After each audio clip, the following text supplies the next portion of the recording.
Assalamualaikum warahmatullahi wabarakatuh. Alhamdulillahirabbil alamin.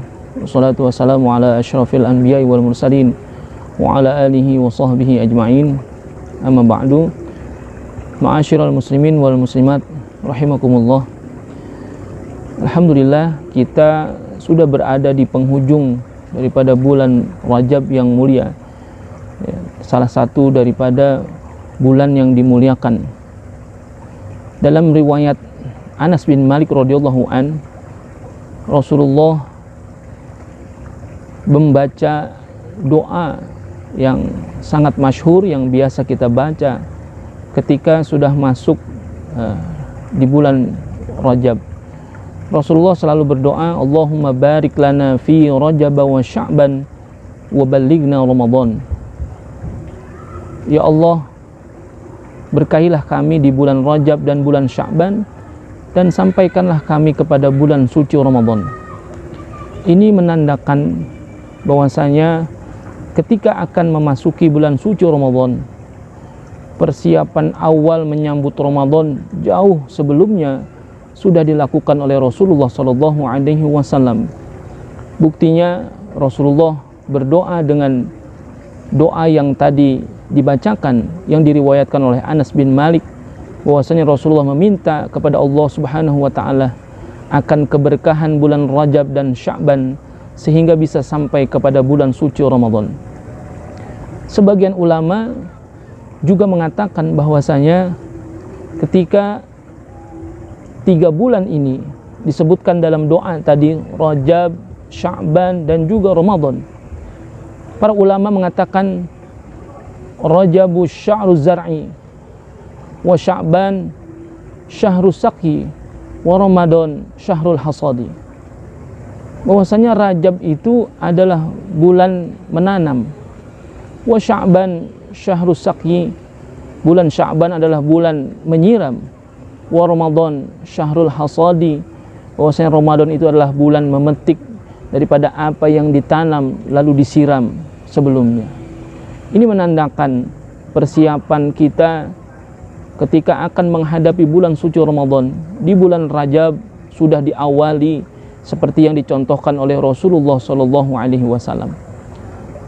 Dan kita tahu juga bahwasanya di bulan Rajab itu ada salah satu peristiwa yang sangat luar biasa, peristiwa ajaib, yang ketika akal diperintahkan untuk mempercayai secara mutlak mungkin bisa jadi tidak akan diterima.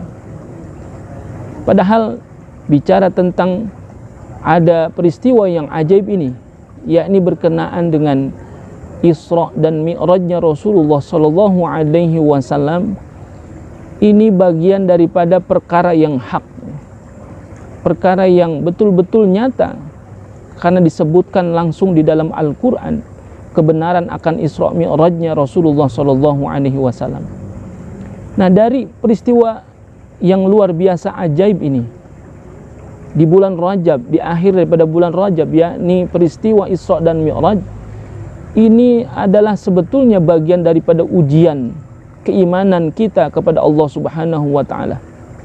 Bahwasanya bagaimana kita bisa mempercayai peristiwa yang bisa jadi kalau kita ambil peristiwa itu secara nalar akal saja, mungkin bisa jadi akal itu tidak akan bisa menerima. Bisa kita terima peristiwa Isra dan Mi'raj itu tidak lain adalah dengan mengedepankan keimanan kita kepada Allah Subhanahu wa taala.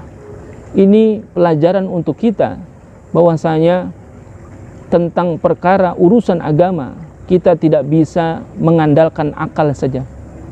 Karena kalau kita mengandalkan akal saja, tidak beda kita dengan iblis, ya. Karena iblis dikatakan awwalu man qasaddina bi ra'ih, bahwasanya yang pertama kali memandang perkara urusan agama dengan akalnya itu adalah iblis laknatullah. Oleh karena itu kita menyikapi peristiwa ajaib ini, yakni peristiwa Isra Mi'raj yang terjadi di bulan Rajab ini, haruslah kita mengedepankan keimanan kita kepada Allah Subhanahu wa taala. Nah, dalam peristiwa Isra dan Mi'raj ini juga bahwasanya Rasulullah Shallallahu Alaihi Wasallam mendapatkan perintah sholat 5 waktu.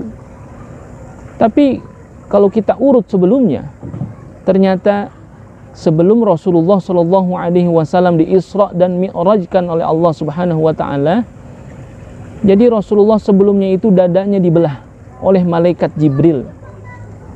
Ketika dadanya dibelah, kalau misalkan ada yang mengatakan bahwasanya hati Rasulullah itu dibersihkan, ternyata ketika dada Rasulullah dibelah oleh malaikat Jibril, itu bukan berarti dada Rasulullah dibersihkan, tetapi apa? Ya, disebutkan oleh Habib Ali Al-Habsyi, pengarang Simtud Durar, beliau mengatakan, wa ma akhrajal amlaku min qalbihi adza walakinnahum zadahu tuhran ala tuhrin. Jadi tidaklah malaikat itu membersihkan dari hatinya itu kotoran, akan tetapi malaikat itu ketika membelah dada Rasulullah lalu diambil hatinya, itu diapakan? Zadahu tuhran ala tuhrin. Jadi ditambahkan kesucian yang ada di dalam dada Rasulullah dengan kesucian yang bertambah lebih banyak lagi. Ini menandakan bahwasanya ketika Rasulullah sebelum mendapatkan perintah sholat, hakikatnya Rasulullah itu sebetulnya udah maksum, terpelihara daripada segala dosa. Akan tetapi ini pelajaran buat kita, bahwasanya ketika akan kita sholat, bahwa senantiasa kita punya kewajiban untuk membersihkan hati kita, yakni senantiasa tulus mengerjakan sholat itu karena Allah Subhanahu wa Ta'ala. Luar biasa ternyata peristiwa Isra Mi'raj ini dalam rangka memberikan banyak pelajaran kepada kita semuanya. Selain daripada perintah sholat, ternyata masih banyak lagi pelajaran-pelajaran yang dapat kita ambil daripada peristiwa Isra Mi'raj ini. Di antaranya yang 2 tadi, yakni kita jangan terlalu mengandalkan akal kita dalam memahami agama, dan juga kita harus senantiasa membersihkan diri kita ketika akan mendekatkan diri kita kepada Allah Subhanahu wa Ta'ala. Mudah-mudahan kita senantiasa diberikan petunjuk oleh Allah Subhanahu wa Ta'ala, istiqomah dalam kebaikan.